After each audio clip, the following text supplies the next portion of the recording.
ಹಣ್ಣು ಮುದುಕನೊಬ್ಬ ಮಗ ಸೊಸೆ 4 ವರ್ಷದ ಮೊಮ್ಮಗನೊಂದಿಗೆ ವಾಸವಾಗಿದ್ದ. ಹೆಂಡತಿ ತೀರಿ ಹೋಗಿ ವರ್ಷಗಳೇ ಕಳೆದು ಹೋಗಿದ್ದವು. ಅಕ್ಕರೆಯಿಂದ ನೋಡಿಕೊಳ್ಳುತ್ತಿದ್ದ ಮಡದಿ ತೀರಿದ ಮೇಲೆ ಈ ಮುದುಕಪ್ಪ ಯಾರಿಗೂ ಬೇಡದವನಾಗಿದ್ದ.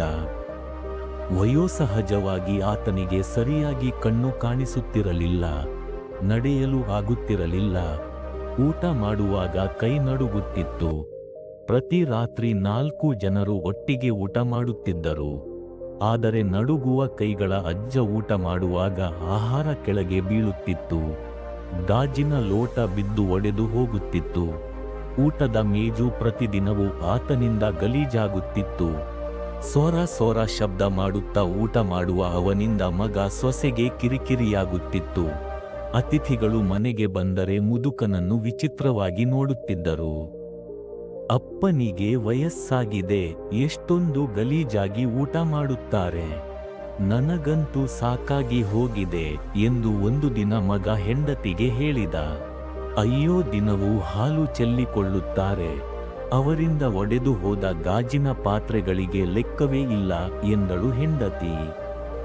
ಅಂದಿನಿಂದ ಅಡುಗೆ ಮನೆಯ ಮೂಲೆಯಲ್ಲಿ ಮುದುಕನಿಗೆ ಪ್ರತ್ಯೇಕವಾಗಿ ಊಟದ ಟೇಬಲ್ ಹಾಕಿಕೊಡಲಾಯಿತು. ಗಾಜಿನ ಪಾತ್ರೆ ಬಿದ್ದರೆ ಒಡೆಯುತ್ತದೆ, ಸ್ಟೀಲ್ ಪಾತ್ರೆ ಬಿದ್ದರೆ ಶಬ್ದವಾಗಿ ರಗಳೆಯಾಗುತ್ತದೆ ಎಂದು ಆತನಿಗೆ ಮರದ ಪಾತ್ರೆಯೊಂದರಲ್ಲಿ ಊಟ ನೀಡುವ ವ್ಯವಸ್ಥೆ ಮಾಡಿದರು. ಅಂದಿನಿಂದ ಮುದುಕ ಒಂಟಿಯಾಗಿ ಮೂಲೆಯಲ್ಲಿ ಕುಳಿತು ಊಟ ಮಾಡತೊಡಗಿದ.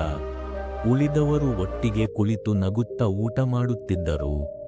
ದಿನವೂ ಹೆಂಡತಿಯನ್ನು ನೆನೆದು ತನ್ನ ಪರಿಸ್ಥಿತಿಗೆ ಮರುಗಿ ಮುದುಕ ಕಣ್ಣೀರಾಗುತ್ತಿದ್ದ.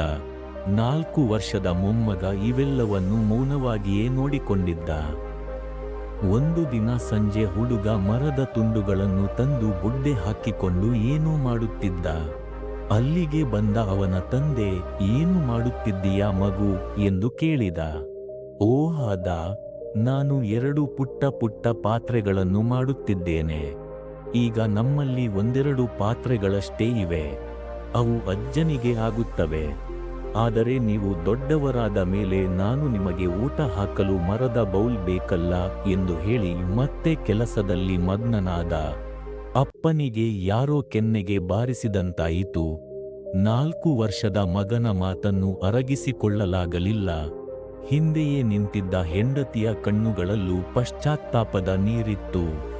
ಅಂದು ರಾತ್ರಿ ಅಜ್ಜನ ಕೈ ಹಿಡಿದು ನಡೆಸಿಕೊಂಡು ಬಂದ ಮಗ ಅವನನ್ನು ಎಲ್ಲರೊಂದಿಗೆ ಊಟಕ್ಕೆ ಕೂರಿಸಿದ. ಆತನ ಕೈ ನಡುಗಿದಾಗ, ಹಾಲು ಚೆಲ್ಲಿದಾಗ, ಅವನಿಂದ ಊಟದ ಟೇಬಲ್ ಗಲೀಜಾದಾಗ ಯಾರೂ ಅವನನ್ನು ಅಪಹಾಸ್ಯ ಮಾಡಲಿಲ್ಲ, ಮುಖ ಸಿಂಡರಿಸಲಿಲ್ಲ.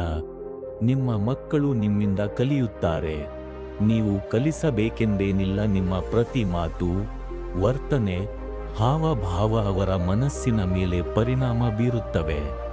ಮಕ್ಕಳೊಂದಿಗೆ ವ್ಯವಹರಿಸುವಾಗ ಗಮನವಿರಲಿ.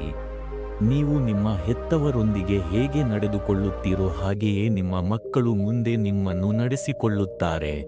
ನೀವೇನು ಬಿತ್ತುತ್ತೀರೋ ಅದೇ ಬೆಳೆಯುತ್ತದೆ, ಅದನ್ನೇ ಪಡೆಯುತ್ತೀರಿ.